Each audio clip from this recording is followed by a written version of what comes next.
Okay, so football and Pokemon are two things that I'd naturally put together in my mind, but there is an analogy to be made here, and I will take a shot at it. So, the 2011 Packers were a complete powerhouse in the regular season, relying on the arm of Aaron Rodgers to cruise to a 15-1 record. And when I say they relied on Rodgers, I mean that they had the third best passing offense in the league. But wait, I hear you saying, if their passing offense was that good, how did they even lose a game? Two reasons.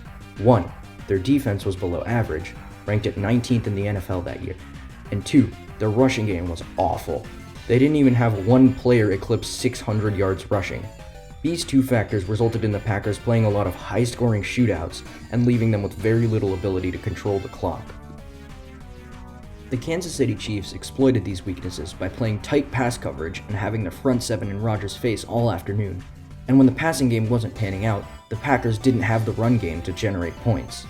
This resulted in the Packers being held below 20 points and losing, both of these occurring for the first and only time that year for Green Bay.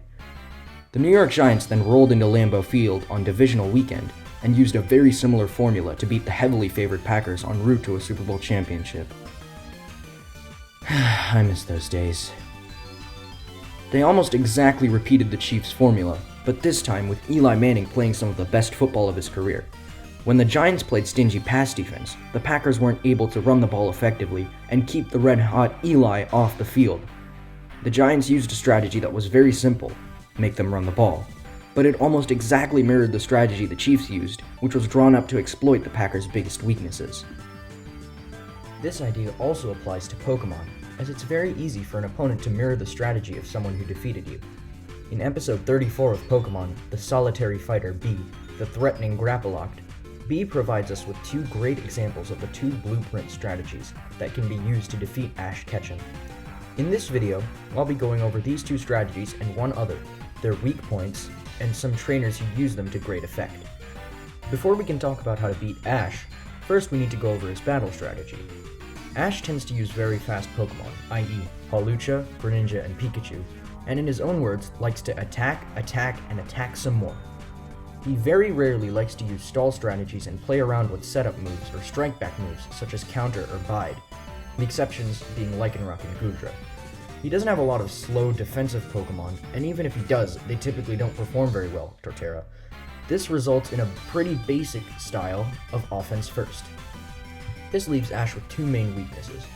One, his Pokemon will typically be frail, as their high speed and high attack power leaves them with very low defensive stats, making them susceptible to strong hits. And two, because they typically like to fight in close range, they are susceptible to traps. So let's go over the three best strategies to defeat Ash. The first strategy doesn't directly relate to either of those weaknesses, but it is one that needs to be talked about. It's pretty simple. Fight speed with speed. You can't touch what you can't stop. As I mentioned before, Ash likes to use really fast Pokemon, so an ideal strategy would be to use your own Pokemon speed to keep up with, or potentially outspeed Ash's Pokemon. This can give you the ability to predict and react to the Pokemon's movements and deal with them. It also allows you to strike quickly and gain the upper hand in terms of damage and exhaustion. Gladion uses this strategy well with his sacred beast, Silvally. Bee's Hawlucha is also able to keep up well with Farfetch'd in the Battle of the Angry Birds. Hawlucha is famous for being blazingly fast, and it was therefore able to keep up with and eventually make Ash's roaring engine Pokemon sputter. While it doesn't play off of one of the weaknesses of Ash's team, speed is an excellent way to bamboozle them and throw them off their rhythm. This strategy can falter if Ash does get the upper hand in terms of speed, for instance with Rowlet against Braviary and Decidueye. But all in all, this strategy is pretty solid. The second strategy involves a rather obvious counter for Ash. No, not the move. If Ash's Pokemon are super fast and hit hard, send out an absolute tank to deal with them. Pokemon that can deal with hard physical and special hits well are great for dealing with Ash's Mons. Hapu does a good job of implementing this strategy early on in her battle with Ash. She picks one of the best Pokemon to fight Ash with, in my opinion, Mudsdale. Her Mudsdale has the ability Stamina, which boosts its defense every single time it's hit. This means that as Ash keeps relentlessly attacking and doing damage, Mudsdale is concurrently boosting its defense and making these attacks do less damage. In the world of competitive battling, I believe this is known as a stall strategy. Guzma takes this tank strategy to another level after his Golisopod absorbs a freaking Z move and takes little to no damage. Of course, the Pokemon will have to strike back at some point, and both Hapu and Guzma do this really well, with Hapu using Bulldoze and high horsepower, and Guzma using Throat Chop and Poison Jab. Although Hapu and Guzma both do lose, both of these battles come down to the wire, and in Hapu's case, she had Pikachu dead to rights after Mudsdale shot Pikachu in the air like a rocket with its Z move. But leave it to Ash to do something absolutely nuts and pull out a win. This strategy can falter if Ash does pull a heavy hitter like Incineroar out to do damage much quicker, but I do think this strategy is a great way to deal with Ash's high-octane battle style. The last, and in my opinion best strategy to defeat Ash, is to stop his Pokemon in their tracks. Once again, Ash's Pokemon tend to be on the lighter side, and so they can fall victim to traps such as Whirlpool, as shown with Pikachu versus Empoleon.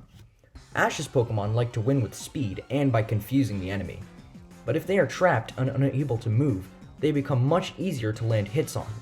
This is how B was able to completely wipe the floor with Ash and Riolu. Octolock completely immobilized Riolu and neutralized its attacks. They always say you can't stop what you don't see, but if you can stop what you can't touch, then you can land hits, and with the added bonus of no collateral. Olivia also does a great job of this initially with Stealth Rocks.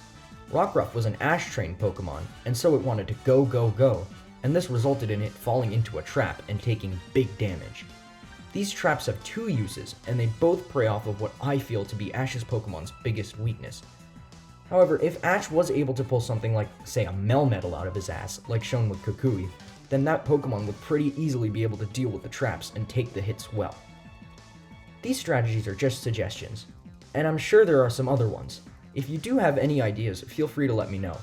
And while Ash does have some Pokemon that combat the strategies well, I feel that if you didn't know what Pokemon Ash was planning to use, these strategies would be the best to learn and train with the types of Pokemon that he uses in mind.